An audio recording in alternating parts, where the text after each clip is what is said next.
ने मारो घणो घणो राम राम राम राम था। बोलो हरदान बाबा री, भारत माता की, वंदे वंदे। धन्यवाद। आज इस चुनावी सभा में यहाँ मंच पर हमारे बीच में बाटवा जैसलमेर लोकसभा क्षेत्र से भारतीय जनता पार्टी के प्रत्याशी आदरणीय कैलाश जी चौधरी, चौटिन विधानसभा से विधायक आदरणीय आदुराम जी मेघवाल, सम्मानित मंच और यहाँ सामने विराजे हुए सभी मेरे पिता तुल्य बुजुर्गगण, मात्रा शक्ति और युवा भाई। सबसे पहले तो मैं यहाँ जो मेरे बुजुर्ग बैठे हैं, जो मेरी बहनें बैठी हैं, जो मेरे युवा भाई बैठे हैं, मैं आप सबको बहुत बहुत धन्यवाद देती हूँ, क्योंकि पिछले विधानसभा चुनाव में जो आप सबने आशीर्वाद दिया, जो आप सबने मेरे सिर पर हाथ रखा, जो मेरे युवा भाइयों ने मेरा सहयोग किया, खास तौर से मेरी बहनों को धन्यवाद कि इन्होंने जो अपनी इस बहन का साथ दिया और मुझे एक मौका दिया आपकी सेवा करने का। जिस तरीके से आदरणीय रामदान जी और आदरणीय गंगाराम जी, उन्होंने पूरे क्षेत्र के जनता का उनके लिए काम किया, उनके लिए आवाज़ उठाई, चाहे कोई भी क्षेत्र हो, चाहे शिक्षा का क्षेत्र हो, चाहे पानी की बात हो। और मैं जब आपके बीच में आई तो ये संकल्प लेकर आई थी कि अपने बुजुर्गों के आशीर्वाद के साथ और आपके आशीर्वाद के साथ उनके दिखाए रास्ते पर चलते हुए आपकी सेवा का कार्य करूंगी। तो मैं बाड़मेर की 36 कौम की जनता को धन्यवाद देती हूँ कि उन्होंने मुझे ये अवसर दिया। उस वक्त 36 कौम की जनता ने एक निर्णय लिया और मुझे आशीर्वाद दिया, वो उस वक्त की ज़रूरत थी। मैं निर्दलीय विधायक बनी। निर्दलीय कहना मुझे पसंद नहीं, मुझे जनता की विधायक मैं अपने आप को मानती हूँ। तो उस वक्त की जनता का जनादेश था और वो निर्णय था। लेकिन आज जो वक्त है, आज हमें फिर से एक बार निर्णय लेने की ज़रूरत है और वो निर्णय मैं मानती हूँ कि ये जो निर्णय होगा ये आने वाली पीढ़ियों का भविष्य तय करने के लिए होगा। आज हम गंगाराम जी, रामदान जी को याद करते हैं क्योंकि उनके किए हुए कार्यों के कारण आज हम जहाँ हैं, जिस स्थिति में हैं, ऊंचे पदों पर हैं, शिक्षा के अंदर है, राजनीति के अंदर है, क्योंकि उन्होंने जो शुरुआत की थी, जो अलग जगाई थी, उसकी वजह से आज हम हैं और आज की पीढ़ियाँ उनको याद करती हैं। आज जो हम निर्णय लेंगे, हम ऐसा निर्णय लें, हम राष्ट्र हित में निर्णय लें, हम जनता के हित में निर्णय लें, हम राष्ट्रीय सुरक्षा के निर्णय लें, हम अपने देश को मजबूत बनाने के लिए निर्णय लें, ताकि आने वाली पीढ़ियां याद करें कि उस वक्त हमारे बुजुर्गों ने ये निर्णय लिया था। तो आज हम एक मजबूत और सशक्त भारत के अंदर हम अपना जीवन जी रहे हैं। मोदी जी को वोट देना है, ये हर बच्चे की, हर बुजुर्ग की जबान पर है। मैं मानती हूँ कि बहुत सारी शिकायतें हो सकती हैं, बहुत सारी कमियां हो सकती हैं, कुछ काम हुए, कुछ नहीं भी हुए होंगे, लेकिन सारी बातें करने के बाद आखिर में यही मुंह से बात निकलती है कि वोट तो मोदी जी को देंगे, चाहे कुछ भी हो जाए। और ये जरूरी भी है, जरूरी है, क्योंकि आज जो 10 साल में हमारा हिंदुस्तान आगे बढ़ा है, हमारा भारत आगे बढ़ा है, बात सिर्फ एक ट्यूबवेल या हैंडपंप या शहर के अंदर बनी नाली या एक लाइट की नहीं है। उसके लिए विधानसभा चुनाव होता है, विधायक चुने जाते हैं, नीचे पंचायतों के चुनाव होते हैं, सरपंच चुने जाते हैं, वो सब मिलकर ये कार्य करते हैं। ये जो चुनाव है, ये देश की दिशा और दशा का चुनाव है।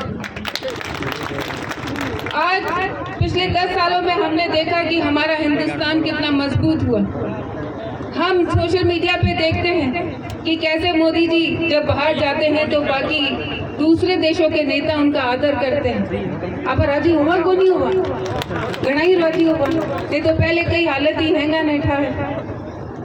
हैंगो मोटी बात, आज पूरे जो दुनिया है वो ये देखती है, कोई भी मुद्दा हो, कोई भी मसला हो, पूरी दुनिया ये देखती है कि हिंदुस्तान क्या कर रहा है, भारत क्या निर्णय लेगा, मोदी जी क्या निर्णय लेंगे, इस पे पूरे विश्व की नजर रहती है और सारी दुनिया उसी हिसाब से अपना रुख बनाती है और पलटती है।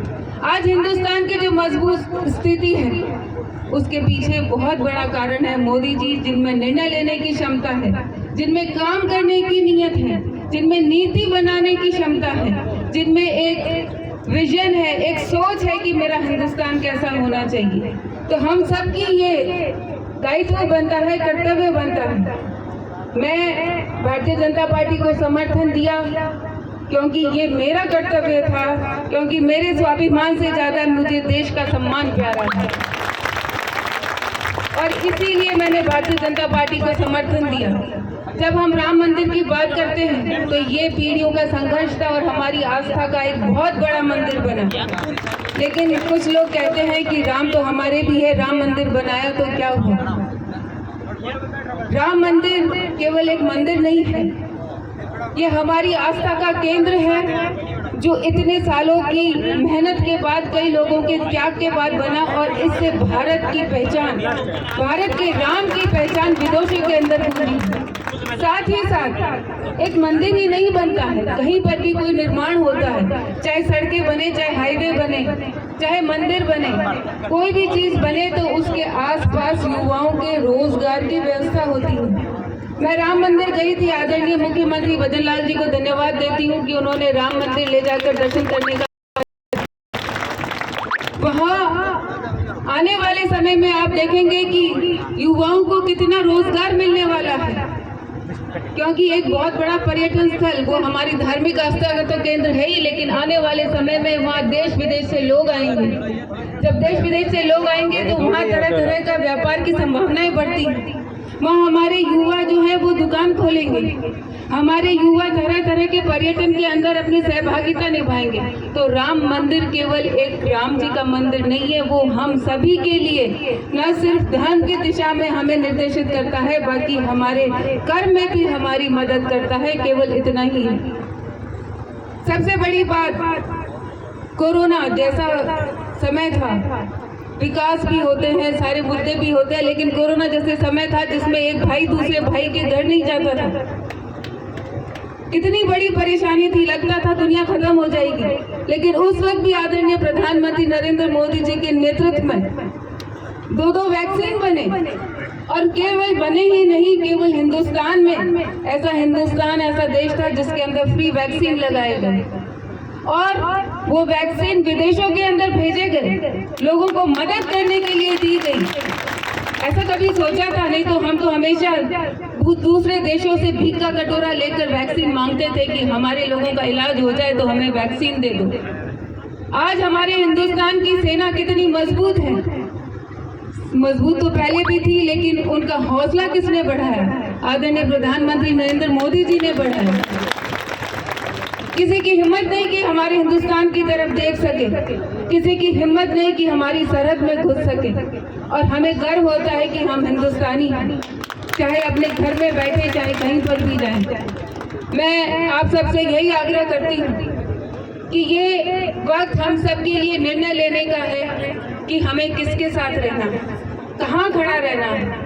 वहाँ फौज जो बाउंड्री पे हमारे लिए लड़ाई लड़ती है, हम अपने घर में बैठ के क्या कर सकते हैं? हम अपने घर में बैठ के देश के प्रति क्या कर्तव्य निभा सकते हैं? तो आदरणीय प्रधानमंत्री नरेंद्र मोदी जी के हाथों में अगर अपना राष्ट्र सौंपेंगे तो निश्चित रूप से आने वाले में जो एक विकसित भारत बनाने के संकल्प की यात्रा है उसके अंदर हम अपना योगदान देंगे। ये चुनाव जातिवादी के नाम पर नहीं लड़ेंगे, 36 कौम की जनता मिलकर ये चुनाव लड़ेगी। हमारी 4 ही जातियां हैं, आदरणीय प्रधानमंत्री जी ने कहा था, वो 4 जातियां, गरीब, किसान, युवा और महिला, उसके अलावा हमारी कोई जाति नहीं। 36 कौम की जनता मिलकर ये चुनाव लड़ेगी, अपने देश के लिए लड़ेगी, अपने देश की सुरक्षा के लिए लड़ेगी, अपनी शिक्षा, अपनी बहनों के लिए लड़ेगी, युवाओं के रोजगार के लिए लड़ेगी। कहीं पर भी भ्रमित होने की आवश्यकता नहीं है, क्योंकि अगर इस बार हम चूक गए, आदरणीय मोदी जी की सरकार तो 100% बन रही है, लेकिन हमारा बाड़मेर पीछे नहीं रह जाए, हम पीछे नहीं रह जाए।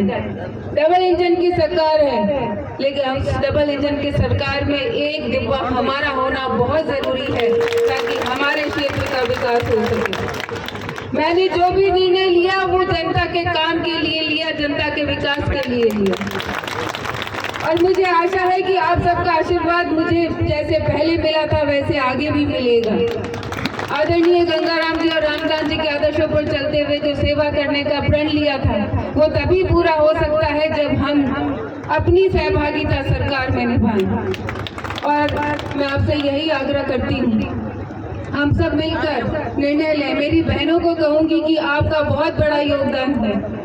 आप आधी जो आबादी है वो मेरे बहनों की है, और मेरी बहनें और युवा चाहें तो हवाओं का मुख मोड़ सकते हैं, और आपकी जिम्मेदारी है, मेरे युवा भाइयों की जिम्मेदारी है कि हमारे देश को मजबूत हाथों में सौंपें, ताकि हमारा भविष्य सुरक्षित हो, हमारा राष्ट्र सुरक्षित हो, हमारी माताएं बहनें सुरक्षित हो। आप सबने यहाँ जो मान सम्मान दिया उसके लिए मैं धन्यवाद देती हूँ।